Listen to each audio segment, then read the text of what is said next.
Hi everybody, welcome to Scriptures with Stu. Today we are going to read 1 Nephi, chapter 2. Lehi takes his family into the wilderness by the Red Sea.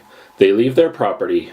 Lehi offers a sacrifice to the Lord and teaches his sons to keep the commandments.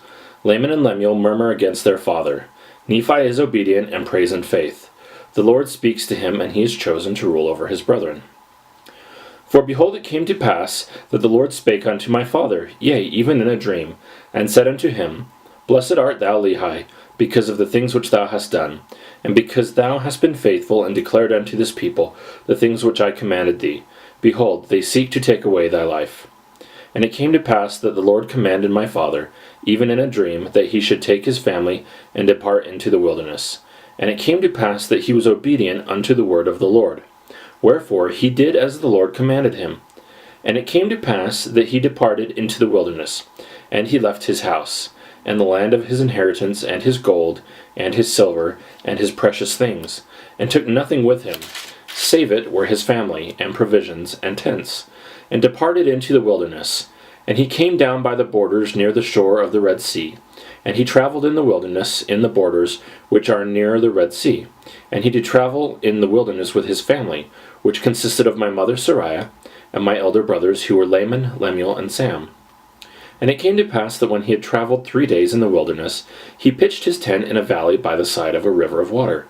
And it came to pass that he built an altar of stones, and made an offering unto the Lord, and gave thanks unto the Lord our God.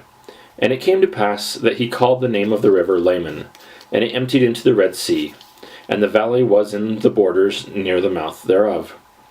And when my father saw that the waters of the river emptied into the fountain of the Red Sea, he spake unto Laman, saying, O that thou mightest be like unto this river, continually running into the fountain of all righteousness. And he also spake unto Lemuel, O that thou mightest be like unto this valley, firm and steadfast, and immovable in keeping the commandments of the Lord. Now this he spake because of the stiffneckedness of Laman and Lemuel. For behold, they did murmur in many things against their father, because he was a visionary man, and had led them out of the land of Jerusalem, to leave the land of their inheritance, and their gold, and their silver, and their precious things, to perish in the wilderness. And this, they said, he had done because of the foolish imaginations of his heart. And thus Laman and Lemuel being the eldest, did murmur against their father. And they did murmur because they knew not the dealings of that God who had created them.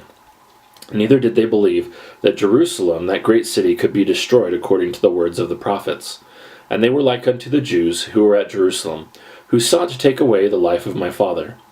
And it came to pass that my father did speak unto them in the valley of Lemuel, with power, being filled with the Spirit, until their frames did shake before him. And he did confound them, that they durst not utter against him. Wherefore they did as he commanded them. And my father dwelt in a tent.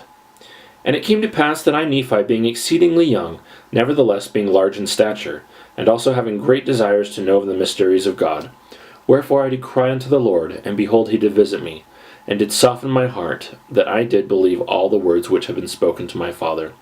Wherefore I did not rebel against him like unto my brothers. And I spake unto Sam, making known unto him the things which the Lord had manifested unto me by his Holy Spirit. And it came to pass that he believed in my words. But behold, Laman and Lemuel would not hearken unto my words.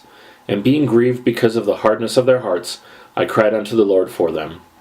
And it came to pass that the Lord spake unto me, saying, Blessed art thou, Nephi, because of thy faith, for thou hast sought me diligently with lowliness of heart.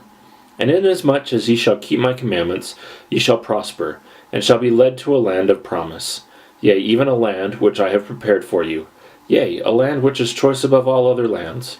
And inasmuch as thy brethren shall rebel against thee, they shall be cut off from the presence of the Lord. And inasmuch as thou shalt keep my commandments, thou shalt be made a ruler and a teacher over thy brethren. For behold, in that day that they shall rebel against me, I will curse them, even with a sore curse, and they shall have no power over thy seed, except they shall rebel against me also. And if it so be that they rebel against me, they shall be a scourge unto thy seed, to stir them up in the ways of remembrance.